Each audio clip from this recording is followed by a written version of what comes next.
Hey, this is Dave from Orion Mods, and today I'm going to be unboxing a new Bluetooth keyboard from Apple. This is a 2007 edition. It's a new, smaller, lighter, thinner aluminum keyboard. As you can see, the box is pretty small. This thing is about the size of a laptop keyboard.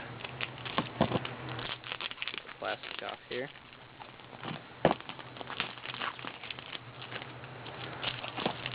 See, there's no keypad on there.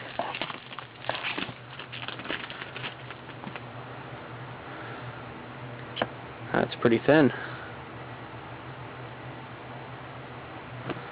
Let's see if there's anything else in here. Give us some batteries.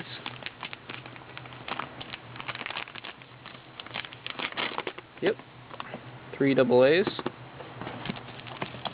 and some instructions.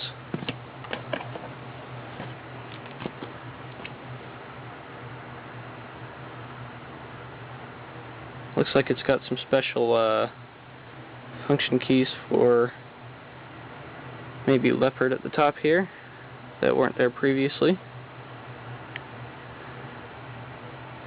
This might be for tiger as well. Let's see when we plug it in. That's it.